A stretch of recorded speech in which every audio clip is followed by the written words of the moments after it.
Сайн байцгаана үзэгчдээ. Спортын онцлог зочин нэвтрүүлэг эхэлж байна. За өнөөдөр бид студидтэй Монгол Улсын их сургуулийн бие тамирын техникийн эрхлэгч, за Ашигшоогийн дасгалжуулагч Лавгийн Эрдэнэ багшиг өргөн ирүүлээд байна. Ирсэнд баярлалаа танд. За баярлалаа. Энэ нэвтрүүлэгт оролцож байгаад баяртай байна. Бидний хувьд бол онцлог зочин нэвтрүүлэг гэдэг бас нэвтрүүлгээс бас онцлог амжилт үзүүлсэн одоо тамирчдыг дасгалжуулагчдыг урьж оруулдаг байгаа. За таны хувьд бол манай үзэгчд маань харж байгаа бас 4 томоохон тэмцээнд ингээд авраг алтан медалийг хүртчихээд өнөөдөр бол манай студид бас сайхан медалуудаа авчирсан байна.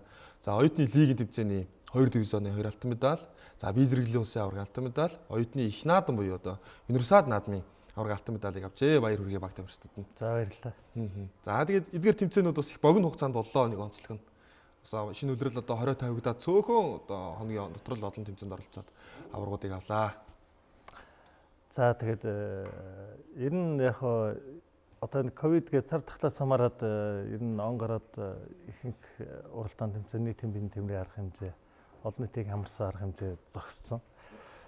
Тэгээд 7 сарын 20-дээс хойш ирэхэд нөгөө 20 тавигдсны дараагаас манай баг бэлтгэлтэй гарсан байна. Тэгээд 8 сарын 20-наас оюутны лигийн шинэ үлрэл эхэлнэ. За тэгээд 8 сарын 24-нээс 29-ний хооронд бие зэрэглэлийн улсын аврах болох гэж байгаа гэсэн тав гарсан учраас 7 сарын 20-даас бэлтгэлтэй орсон. Тэгээд өдрийн 2 зарим тохиолдолд 3 бэлтгэл хийсэн. За тэгээд яг энэ бусад багуудаас одоо бэлтгэлзэлтийн хувьд арай өөр төвшөнд очсон байсан.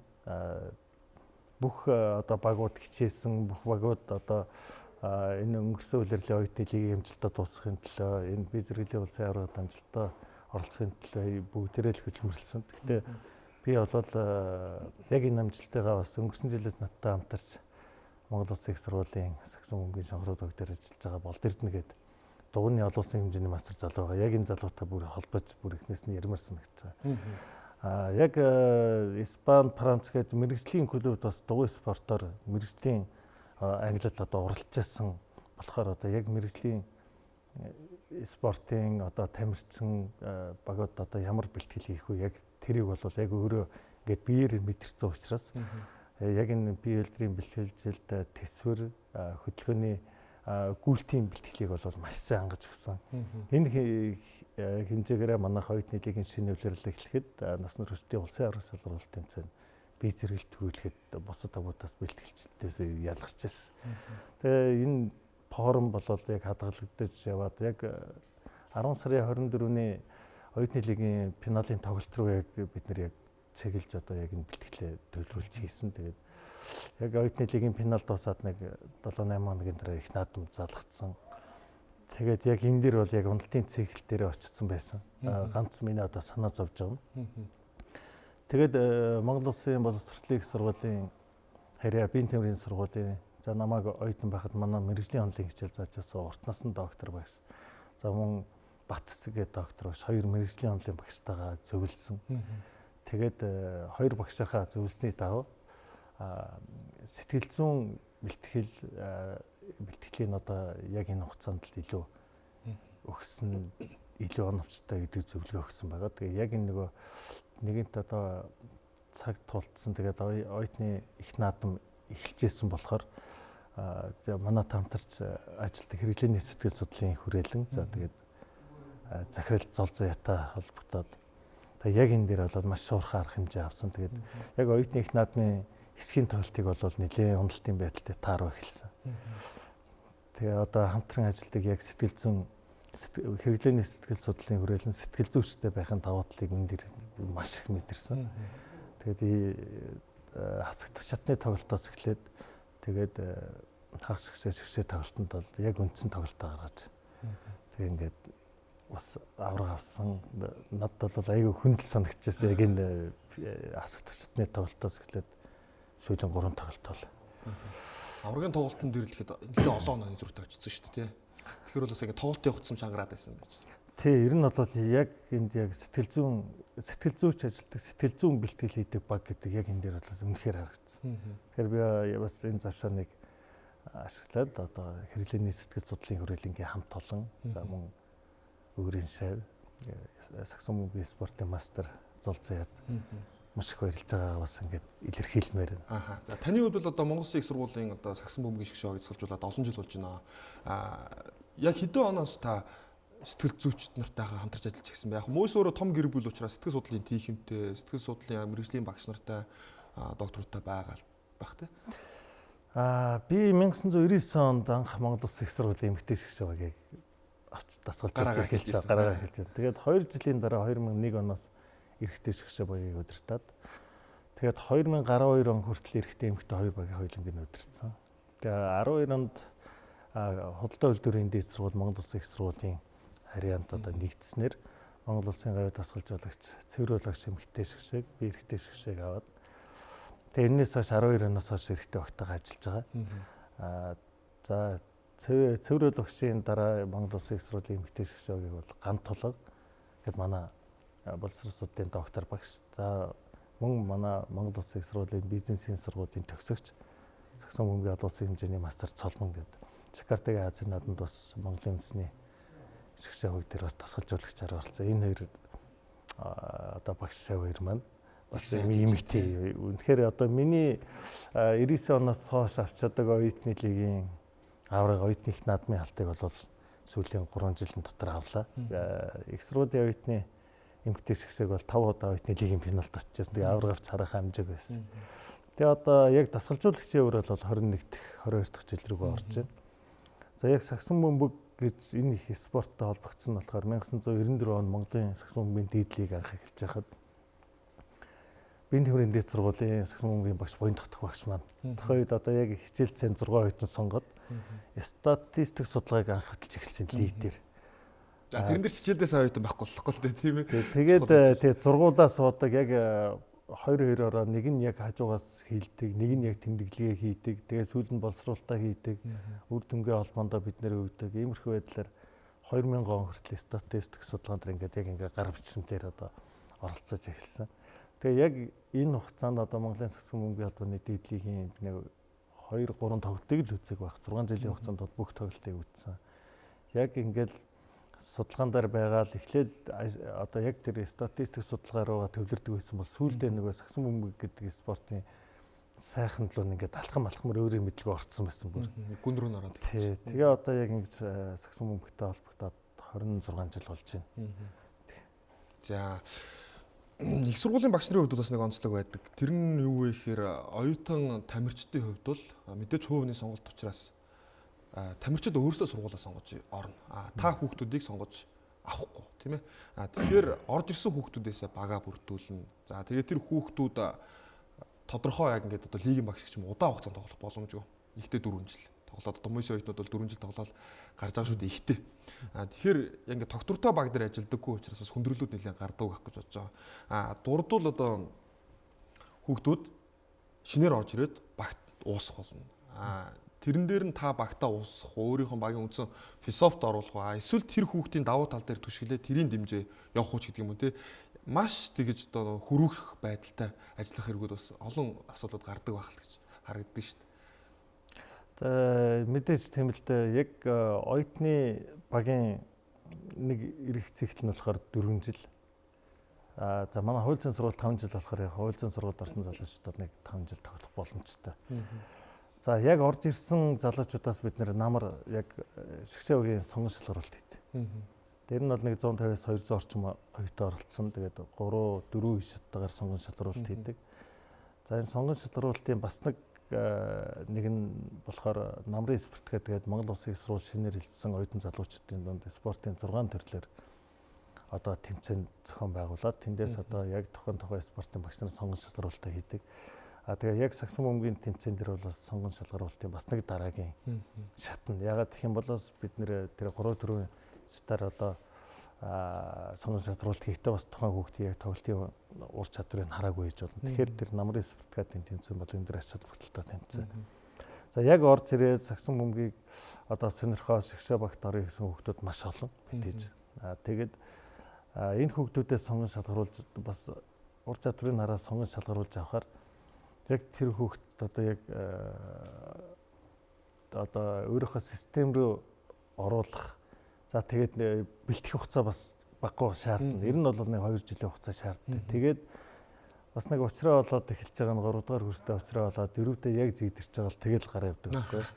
Зүгээр нөгөө талаар бид нэр одоо өсвөрийн тэмцээн, эдэрчүүдийн тэмцээн, ерөнхий улс орны сургуулиудын тэмцээнийг бас очиж харна, ажиглана. Тэгээд тэнд бас манай багийн системд яг таарах хүүхдээ гэсэн хүүхдээ болол бас сонгоод өөртөө эцэгтэй нь уулзаад санал тавиад тийм боломж яг оруулж ирчих тийм хүүхдүүдэд бас боломж үүсгээд оруулаад ирчих юм бол системд уусаад нөгөө яг их сургуулийн багийн нөгөө доктортой амжилт гарах хугацаа нь уртсан яг тухайн одоо нэг циклийнх нь. Яг энийг бол одоо 2000 оны ихээс эхлээд одоо тухайн үеийн Монгол Улсын их сургуулийн удирдлага ганцог даваа гэж захирлууд одоо яг одоо нэг нөгөө хэлэхэд хувийн чимшиг, хувьсгалын чимшиг яг сургуулийнхаа шигшээ хөвгт оруулахын тулд одоо ингээл өргөдөл барил явдаг байсан.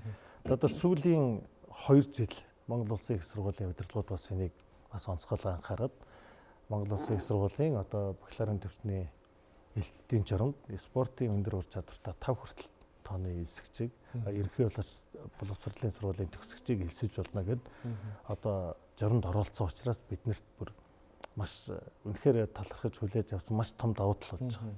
Зөвхөн яг өнгөрсөн жилийн яг энэ одоо 2021 оны хичээлийн жилийн одоо жишээ ярихад одоо Токио 2021 гэж энэ олимпиад оролцох эрх авсан усан цэлэлтийн одоо нэг тамирчин байгаа. Монгол улсын одоо 31 рекордын 29-ийг эзэмшдэг. Энэ охин бол шууд урилгаар орсон. За мөн Баянгол дүүрэгт одоо бас Баянгол дүүргийн шигшээ тоглож байсан Эрмэн заяа гэдэг одоо засагчны үнэхээр IQ өндөртэй, өндөр ур чадвартай ийм хоёр одоо ерөнхий улс орны сургуулийн төгсөгчийг бас элсүүлж авсан. Тэгээд Эрмэн заяа бас их сургуульд ороод 2 дахь тэмцээнд орлоо. Тэгээд энэ сая Монголын эдний спорт их наадмын шигшээ тоглолтын дээр үнэхээр одоо өөрийгөө бас нээж харуулж чадсан. Мэдээж одоо дөнгөж сурагчийн ширээнээс сураад их сургуулийн бас дараагийн шатны том багт орж байгаа хөлт мэдээж сандрах тийм байна. Тэрийг бол ойлгож байсан. Тэгээ бас нэг гаргаад бусаад суулгаж байгаад оруулаад тэгээд үнэхээр өөрийнхөө тоглолтыг бол үнэхээр харуулж чадсан.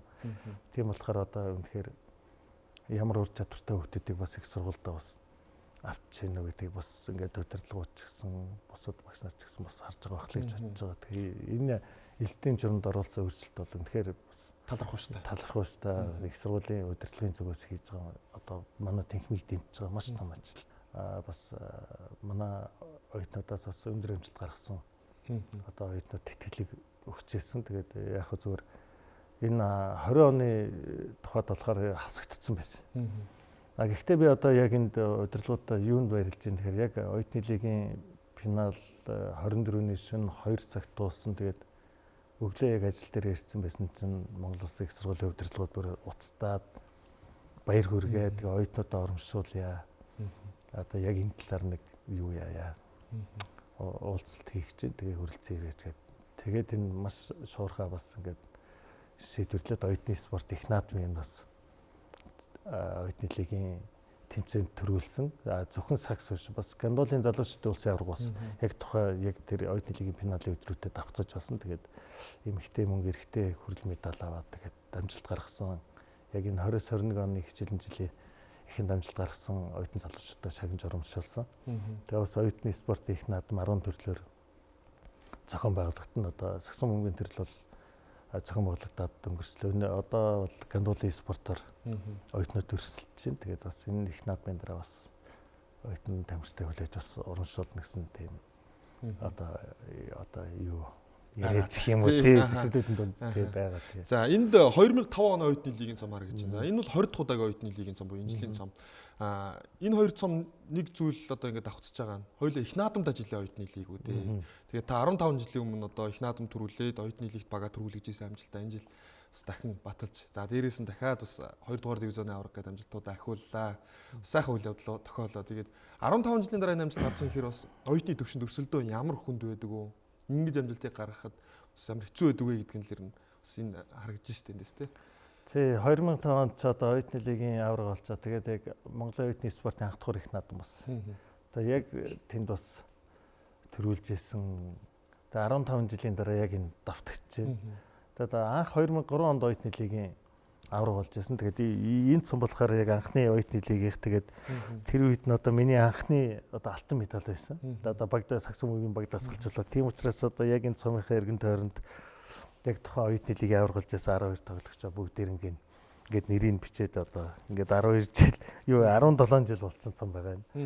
Тэгээ инх бат гэдэг одоо солгоо гэдгээр нь ер нь бол тохоо үед болоод одоо сагсан хүмүүс сонирхдаг хөөх залуучууд бүгд мэддэг. Манай инх бат бас багийн ахлагч нь байсан. Одоо тэгээд ер нь бүхэлдээ 2 баг суучдаг байсан яг энэ үед болоод үнэхээр сайн багтай байсан л тий. Яг хөө зүгээр яг энэ 20 жилийн түүхэн нэг 5 удаа оюутны лиг завсарцсан.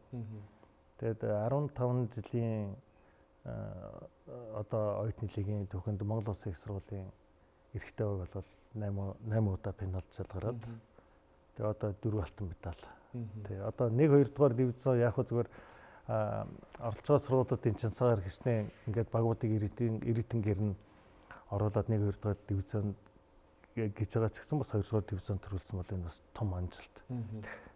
Тэгэд багийн хувьд гэх юм бол өнгөрсөн жил оюутны лигийн тэмцээнд бол мөнгөн медаль авсан. Тэгээд энэ жил бол авраг авнаа гэсэн том зорилттой байсан байхаа. Эсэн хэдий ч өнгөрсөн жилийн бас гарааны бүрэлдэхүүн тоглож ирсэн гол тоглогч нар нь одоо лиг рүү орох, сургуулаа төгсөх шиг багаасаа гараа. Та ерөөхдөө бас шинэ багтай ажиллаа оюутны лигийг бас дуусглаа шүү дээ. Тэ өнгөрсөн ер нь сүүлийн 5 жилийн дотор одоо манайх чинь 4 пенальтсан. 4 пенальтсан. Тэгээд яг 2 энэ жил 1-2 дугаар дивизонд пенальтсан хэрэг 5 удаа пенальт тоглосон бол таарч байгаа. Тэгээд өнгөрсөн жил манай инх баясгалан дүлгөөн бишрэлт баяр бэлэг гээд тоглогч нар за том бат эрдэнэ 2 бат эрдэнэтэй тэгээд томоо жижиглээдээ тэгээд ингээд байсан. Тэгээд одоо инх баясгалан дүлгөөн баяр бэлэгднэр бол бас ингээд сургуулаа төгсөж байгаа. Тэгээд бас дараагийн бас карьерээ хөөхийн тулд багуудаа санал ирж гин гээд тэгээд ирж бүгдээрээ уулзсан л та. Тэгээд мэдээж 4 жил их сургууль сурахтаа 3 жилдэн тоглоод бас лигийн багуудын одоо скаутын хараанд өртөөд санал авч ийн гэдэг бол бас тэр хүүхдээ үнэлэх ёстой. Тэгэхээр 1 жил тоглоулахын тулд тэр хүүхдийнхээ бас карьерийг 1 жил бас уяад явах уу. Тийм болохоор хүүхдүүдтэй боломж олгоод ярилцж байгаа. Тэгээд өөрснөө шийдвэрээ гаргаад тэгээд багштай хэлээрээ гээд. Тэгээд ер нь бол яг хөө өөрснөө сонголтоо хийгээд явсан. Тэгээд энэ жилийн үед бол энэ жилийн гарааны 5-ын үед бол өнгөрсөн жил замын сууж байсан 3 залуу байна. Тэгээд манай санчаар бас 50-аас ирээд бас их сургуульд орохыг зорж ирсэн гэж надтай уулзаад тэгээд санчаар Пэрнлээ бас өнгөрсөн жил бас 21 аймгийн лиг тоглож байгаад тэгээд энэ жилийн үед бас 21 аймгийн лиг тоглох санал ирсэн. Тэгээд ер нь бол хүүхдүүд санал ирэх юм бол би ярилцаад яг ямар учир шалтгаанаас бас тийшээ орох сонирхол байна гэд хүүхдүүдтэй нэлээд сайн ярилцж байгаа сонголтын өрсөд нь үлдээд. Тэгээд Пэрнлээ болохоор энэ жил би Мосхо баг тоглохоор шийдлээ гэд. Тэгээд багийн ахлагчийн сонгол болоод харахад одоо том залууч гэсэн 18-та багтаа хамгийн болчихсон шүү дээ манай гэрэлдээ чинь. Тэгээд яг 1 жилийн хугацаанд бол багаа үнэхээр маш сайн удирдсан байсан. 3 пенальт гаргаад 3 авраг авна гэдэг бол ер нь бол нэг тэр нь багийн хатч болгоны хийгээд байж чаддагч одоо тийм үүрэг биш. Тэгээ энэ жилийн багийн үед бол манайх үнэхээр онцгой бэлчилжилт сайтай байгаа. Тийм учраас бас мөсийн шигшээ 4 пенальт 1-4 өмнө 3 пенальт шалгараад тэгээд 3 алттай. Тий 3. Энэ жилийн үед бол ингээд 4 алттай их сайхан удирдал сайхан л эхэлж байна. За тэгээд таны болоод одоо баг тамирчдын дараагийн тэмцээн уралдаанд нь өндөр амжилт төсөө бас энэ алтан медалийн буухагаа цааш үргэлжлүүлээрэй гэж. За баярлалаа. Та нарын ажилт гэсэн бас өндөр амжилт төсөө. Баярлалаа. За тэгээд үзэгчтэй ахындээ бид спортын онцлог зочин нэвтрүүлгээрээ Монгол Улсын их сургуулийн Шонхрууд багийн дасгалжуулагч Эрдэнэ Бүрүү багштай уулзаж сонирхолтой ярилцлагыг хүргэлээ. Тэгээд оюутны дасгалжуулагч оюутны багийг удирдана гэдэг бол бас их харамсалтай байд юм байна гэдгийг бас эндээс ойлгож авлаа. Маш сайхан шавнар бэлдээд гаргадаг хүүхдүүдэд тэгээд явуулдаг тийм ээ. Мэдээж 4 жил тэр хүүхэд тоглоно цаашдаа насан туршдаа оюутны багтаа тоглохгүй учраас ирээдүг нь харж хүүхдүүдийнхээ ирээдүгийг одоо хамгийн чухал авч үздэг гэдгийг бол өнөөдрийн Эрдэнэ Бүрүү багшийн ярианаас бас та бүхэн бас ойлгосон баг. Тэгээд Монгол Улсын их сургуулийн багт хүүхдэд тоглуулах юм бол одоо сайн тамирчдаг авч тоглуулах юм бол бас олон сайхан боломжууд, олон сайхан дэмжлэгүүд, олон бас сайхан тамирчид баг хамт олон хүлээж байгаа юм байна. Ингээд спортын онцлог зочин нэвтрүүлгийг хүлээн авч үзсэн та бүхэндээ баярлалаа. Баяртай.